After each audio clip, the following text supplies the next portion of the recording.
नमस्कार, दर्पण solution YouTube channel पर मैं प्रवेंद्र आपका हार्दिक स्वागत करता हूं। इस वीडियो के माध्यम से हम शाला दर्पण पर बालिका सशक्तिकरण मॉड्यूल की बात करेंगे। किस तरह से बालिका सशक्तिकरण मॉड्यूल को हमें फिल करना है। तो यहां पर सबसे पहले हम शाला दर्पण लॉगिन कर लेते हैं। आप भी शाला दर्पण लॉगिन करके आपके विद्यालय में जो नया मॉड्यूल चालू हुआ है बालिका सशक्तिकरण, उस मॉड्यूल को भरने की प्रक्रिया आप इस वीडियो की सहायता से कर सकते हैं। तो ये वीडियो मैं आपके लिए तैयार कर रहा हूं, जिसमें आपको मैं बताऊंगा कि किस तरह से हम बालिका सशक्तिकरण जो मॉड्यूल चालू किया गया है शाला दर्पण पर, उसमें एंट्री करेंगे। तो सबसे पहले हम विद्यालय लॉगिन कर लेते हैं और विद्यालय लॉगिन करने के बाद में हमें विद्यालय टैब पर जाना है। यहाँ पर आप देख लीजिए, सारा विद्यालय का लॉगिन हो चुका है और मैंने विद्यालय टैब पर क्लिक किया है। जैसे हम विद्यालय टैब पर क्लिक करते हैं, उसके अंदर कई ऑप्शन भी हमें दिखाई देते हैं। उसमें से सबसे पहला ऑप्शन है विद्यालय। देख लीजिए, एक बार मैं वापस से विद्यालय पर क्लिक करता हूं और पहला ऑप्शन विद्यालय है और इसमें हमें राइट हैंड पर सबसे ऊपर सेकंड नंबर पर दिखाई देगा बालिका सशक्तिकरण। इस पर हमने क्लिक किया, बालिका शिक्षा दिखाई दे रहा है और यहाँ पर दिखाई दे रहा है 17-20-21 में विद्यालय में मेरा विद्यालय सुरक्षित विद्यालय का पोस्टर आपने लगाया है या बनाया है पेंटिंग, तो हाँ करना है, नहीं तो नहीं पर क्लिक करके सेव करना है। इसी तरह से ऐड जो ऑप्शन है उस पर हमें क्लिक करना है। तो यहाँ पर नहीं हो रहा है, हमें यहाँ पर हाँ करना है, हाँ पर टिक करेंगे और ऐड पर क्लिक कर देंगे। इसी तरह से आगे इंचार्ज विवरण प्रतिवर्ष यहाँ पर ऑप्शन खुल रहा है। इसमें सबसे पहले हम मीना राजू मंच सेलेक्ट कर रहे हैं। इंचार्ज का नाम यहाँ से सेलेक्ट कर लेंगे, मोबाइल नंबर और ईमेल आईडी ऑटोमेटिक यहाँ पर आ जाएगी। अंतिम प्रशिक्षण का दिनांक यहाँ पर हम भर देंगे। कुल प्रशिक्षणों की संख्या यहाँ पर भरी जानी है और उसके बाद ऐड बटन पर क्लिक करेंगे। इस तरह से हम एक एक इंचार्ज को यहाँ पर ऐड करते जाएंगे। जैसे ही ऐड करेंगे नेक्स्ट रो हमारे सामने आ जाएगी।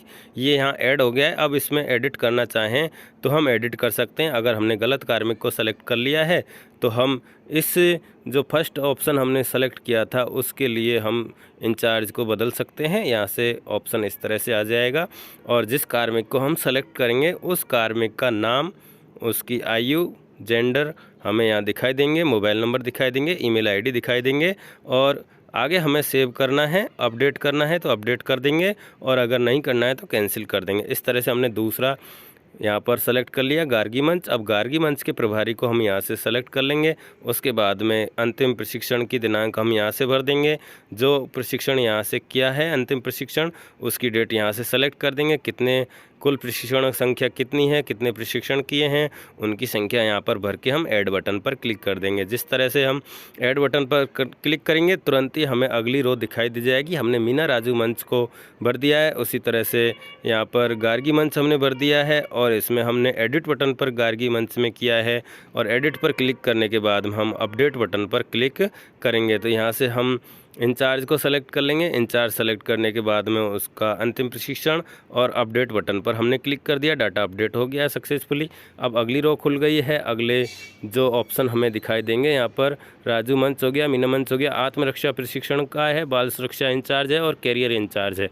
इन सभी की एंट्री हमें यहाँ पर करनी है। तो हम यहाँ पर एक एक करके इन सभी के इंचार्जों की एंट्री करेंगे और उनके प्रशिक्षणों की एंट्री यहाँ पर करेंगे और ऐड बटन पर क्लिक करेंगे। इस तरह से आप सभी जो इंचार्ज हैं उनकी एंट्री कर सकते हैं। इसके बाद में अगला मॉड्यूल आपको दिखाई देगा। यहाँ पर मैं भर रहा हूँ आत्मरक्षा से रिलेटेड। हाँ, इंचार्ज हमने सेलेक्ट कर लिया है और उनके मोबाइल नंबर, ईमेल आईडी यहाँ पर दिखाई दे रहे हैं। अंतिम प्रशिक्षण की दिनांक हमने भर दी है और कुल प्रशिक्षणों की संख्या यहाँ पर हमने भर दी है। ऐड बटन पर हमने क्लिक कर दिया, डाटा सेव सक्सेसफुली हो गया है। अब इसके बाद में आप जो कैरियर इंचार्ज है उसकी एंट्री भी इसी तरह से कर सकते हैं। तो आप एक एक करके सेलेक्ट करेंगे और उसके बाद में इनके इंचार्जों की एंट्री आप यहाँ से करेंगे। तो इस तरह से आप आराम से इन इंचार्जों की एंट्री कर सकते हैं। जैसे ही आप नाम सेलेक्ट करेंगे आगे आपको प्रशिक्षण की डेट भरनी है और ऐड बटन पर क्लिक करना है। अगला है आत्मरक्षा प्रशिक्षण / मार्शल आर्ट प्रशिक्षण की सूचना। 6 से 8 के स्टूडेंट जो हैं, कितने बालक बालिकाओं ने इसमें भाग लिया है, प्रशिक्षित विद्यार्थियों की संख्या 9 से 10 के स्टूडेंट बालक बालिकाओं की संख्या यहाँ भरनी है और 11-12 के बालक बालिकाओं की यहाँ संख्या भरनी है। तो यहाँ पर बालक बालिका दोनों ऑप्शन दे रखे हैं। जिन्होंने मार्शल आर्ट और आत्मरक्षा का प्रशिक्षण लिया है उन स्टूडेंटों की संख्या हम यहाँ से भरेंगे। तो हम जो बात कर रहे हैं मॉड्यूल है बालिका सशक्तिकरण, और इस बालिका सशक्तिकरण के अंदर हमारा ये ऑप्शन है आत्मरक्षा प्रशिक्षण / मार्शल आर्ट प्रशिक्षण की सूचना। तो जिन स्टूडेंट ने इन प्रशिक्षणों में भाग लिया है उनकी संख्या हम यहाँ पर भरेंगे। मार्शल आर्ट में बालक बालिका 6 से 8, 9 से 10 और 11-12। तो इस तरह से जितनी संख्या हमें भरनी है वो यहाँ पर हम एंट्री करेंगे और एंट्री करने के बाद आगे ऐड बटन पर क्लिक करेंगे। इसी तरह से मार्शल आर्ट और आत्मरक्षा में एंट्री करेंगे और ऐड बटन पर क्लिक करेंगे। जैसे ही ऐड पर क्लिक करेंगे हमारा डाटा सेव हो जाएगा। अगला है प्रति माह लिए जाने वाले सत्रों की संख्या। तो इनके लिए हम प्रति माह जो एक गतिविधि है उसमें हम कितने सत्र ले रहे हैं उन सत्रों की संख्या हमें यहाँ पर लिखनी है। तो यहाँ पर सबसे पहले हमने मार्शल आर्ट आत्मरक्षा प्रशिक्षण को सेलेक्ट कर लिया है और इसमें कितने सत्र हम लेते हैं उनकी संख्या भरेंगे और ऐड बटन पर हम क्लिक करेंगे। इस तरह से हम एक गतिविधि के लिए जो जितने भी सत्र हम ले रहे हैं प्रति माह उनकी संख्या हम यहाँ पर ऐड करेंगे। तो इस तरह से हमने एक ऐड कर दिया है मार्शल आर्ट आत्मरक्षा। इसी तरह से हम आगे ऐड करेंगे और भी ऑप्शन है, सभी की एंट्री हमें यहाँ पर करेंगे। इसके बाद में आप देखेंगे अगला है बालक प्रतिनिधि।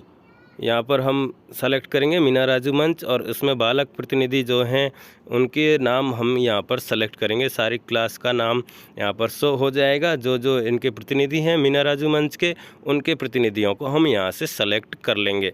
आप भी एक जो स्टूडेंट की लिस्ट आपके पास है उसमें से देखकर यहाँ से स्टूडेंट सेलेक्ट कर सकते हैं। हमें क्लास वाइज सेलेक्ट करना होगा। पहले हमने क्लास 6 को सेलेक्ट किया, उसके बाद 7th को और फिर 8th को। हम इस तरह से एक क्लास लेकर उसके एंट्री हम यहाँ पर कर देंगे और सबसे नीचे ऐड बटन दिखाई देगा, उस पर हम क्लिक कर देंगे। तो जिन जिन स्टूडेंटों को हमने सेलेक्ट किया है वो उस गतिविधि के लिए यहाँ पर ऐड हो जाएंगे। तो हमने मीना राजू मंच के लिए इनको ऐड कर लिया है। इसी तरह से हम अलग मंचों के लिए जैसे गार्गी मंच है उसके लिए भी स्टूडेंट यहाँ से ऐड कर सकते हैं। हमने क्लास 6 को सेलेक्ट किया था, अब हम यहाँ पर क्लास 7 को सेलेक्ट कर रहे हैं। इस तरह से आप देख लीजिए जो स्टूडेंट आपने प्रतिनिधि बनाए हुए थे उनका नाम यहाँ पर आपको सेलेक्ट करना है। जितने भी स्टूडेंट हैं यहाँ पर निर्देश भी लिखे हुए हैं कि अगर बालिका हैं तो बालिकाओं को प्राथमिकता दी जाएगी। 5 बालिकाओं को सेलेक्ट करना है। यहाँ पर आप देख लेंगे निर्देश और उसके बाद में ये एंट्री यहाँ पर करेंगे। आप इस तरह से यहाँ पर सेलेक्ट कर लेंगे और सबसे लास्ट में आपको ऐड बटन दिखाई देगा, उस पर क्लिक करेंगे। तो इस तरह से हम किसी भी जो मंच है उसके लिए स्टूडेंटों को यहाँ से ऐड कर लेंगे। मीना राजू मंच हमने सेलेक्ट कर रखा है। इसी तरह से हम गार्गी मंच के लिए भी स्टूडेंट सेलेक्ट कर लेंगे। यहाँ पर राजू मीना मंच के लिए क्लास 6, 7, 8 ही ओपन होंगी। गार्गी मंच के लिए 9, 10 से ऊपर की क्लासेज ओपन होंगी। तो इस तरह से आप क्लास सेलेक्ट करके उन स्टूडेंटों को ऐड कर सकते हैं। ये पूरी प्रोसेस मैं आपको बता रहा हूँ बालिका सशक्तिकरण मॉड्यूल की एंट्री के लिए। उसमें आपको इस तरह से सारी एंट्री करनी है।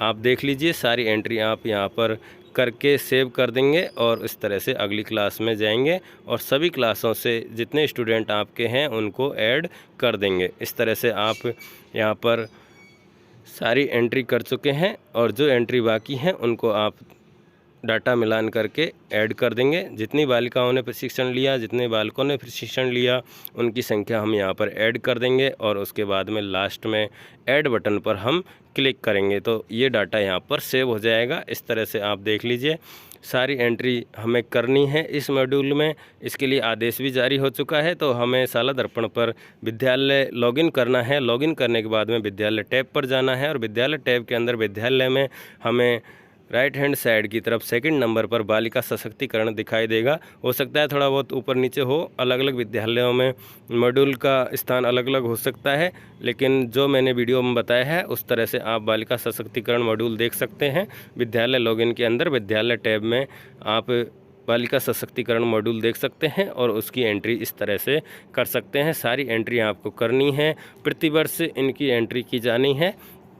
इस तरह से ये नया मॉड्यूल जारी किया गया है जिसमें बालिका सशक्तिकरण से संबंधित सारी एंट्री हमें करनी है। यहाँ पर मेरा विद्यालय सुरक्षित विद्यालय का पोस्टर आपके विद्यालय में है तो हाँ करेंगे और आगे ऐड बटन पर आप क्लिक कर देंगे। यहाँ इंचार्जों की सूची है, यहाँ प्रशिक्षण प्राप्तकर्ताओं के स्टूडेंटों की संख्या भरनी है, उसके बाद प्रति माह लिए जाने वाले सत्रों की संख्या हम यहाँ भरेंगे। इस तरह से आप सारी एंट्री कर सकते हैं। टोटल माह यहाँ पर दिखाई देंगे। सत्र 20-21 की यहाँ पर बात हो रही है, 20-21 की एंट्री हमें करनी है और यहाँ पर आगे इस 20-21 सत्र में मेरा विद्यालय सुरक्षित विद्यालय हाँ और उस पर हम ऐड करेंगे तो ये हाँ पर टिक हो जाएगा। इस तरह से आप देख सकते हैं यहाँ पर महिला सशक्तिकरण ऑप्शन आपको दिखाई देगा।